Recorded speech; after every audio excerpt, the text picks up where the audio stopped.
உஷாரா, நான் பன்னிமலையில தான் வந்திருக்கேன். நேற்று நாங்கள் எஸ்பி ஆஃபீஸ் வந்திருந்தோம். என் மேலே பரமேஸ்வரிங்கிறவங்க என்கிட்டே அமௌண்ட் வாங்கிட்டு என் மேலே பொய்யா புகார் கொடுக்க இங்கே வந்திருந்தாங்க. அதாவது அவங்க பொண்ணை வச்சு அதாவது அவங்களை அப்யூஸ் பண்ண மாதிரி, அவங்க பொண்ணை வச்சு அப்யூஸ் பண்ணி அமௌண்ட் நான் பிளாக்மெயில் பண்ணி வாங்கின மாதிரி கொடுத்துருந்தாங்க.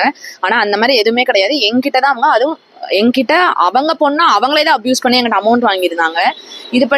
இதுக்காக வந்து தடாகம் ஸ்டேஷன்ல என் மேலே கம்ப்ளைண்ட் கொடுத்துருந்தாங்க. தடாகம் ஸ்டேஷன்லேயும் விசாரிச்சு எல்லா டீட்டெயில் எடுத்ததுக்கு அப்புறமும் அவங்க அதுக்கப்புறம் கூப்பிட்டாங்க, திருப்பியும் விசாரிக்கிற கூப்பிட்டாங்க. ஆப்போசிட்ல இருக்க அந்த பரமேஸ்வரிங்கிறவங்க ஸ்டேஷனுக்கு வரவும் கிடையாது. நாங்கள் டெய்லி 15 டைம் நாங்கள் ஸ்டேஷன் போயிருக்கோம். எங்களுக்கு கரெக்டான முறையில் எங்களை விசாரிக்கவும் செஞ்சாங்க. அதுக்கப்புறம் டிஐஜி கிட்ட கம்ப்ளைண்ட் கொடுத்து டிஎஸ்பி சாரும் எங்களை விசாரிச்சிட்டாங்க.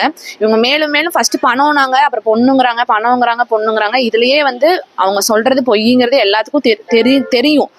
ஆனாலும் இவங்க மேலும் மேலும் என்னைய வந்து பிளெயின் பண்ணி இப்போ அவங்க பொண்ணை அபியூஸ் பண்றேன்னு சொல்லிட்டு எனக்கு என்னமோ அந்த அம்மா தான் என்னைய அபியூஸ் பண்ற மாதிரி இருக்கு.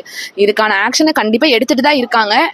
இன்னும் இதை வந்து ஸ்ட்ராங்கா எடுக்கணும்னு சொல்லிட்டு நாங்கள் கேட்டுக்கிறோம். அவங்க கூட அவங்க ஹஸ்பண்ட் பேர் ராமு, அவங்க ஒய்ஃப் பேர் பரமேஸ்வரி. இவங்களுக்கு பின்னாடி ஒரு 2 பேர் இருக்காங்க. அவங்க ஏன் இதுல சம்மந்தம் இல்லாம இன்க்ளூட் ஆறாங்க?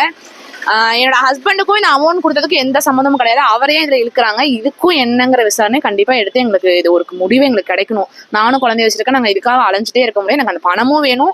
இதுக்கான ஆக்ஷன் சட்டப்படி இப்ப பார்த்தா என்னை தான் அவங்க என் போட்டோ வெளியே விட்டு அபியூஸ் பண்ணிட்டு இருக்காங்க.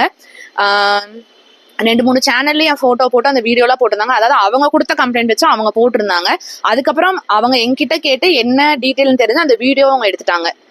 எனக்கு இதுக்கு வந்து என்ன முடிவோ எனக்கு சீக்கிரமா தெரியணும். காவல்துறை இது ஆக்ஷன் எடுத்துட்டு தான் இருக்காங்க. அவங்க இன்னும் எடுப்பாங்க, இன்னும் எடுக்கணும்.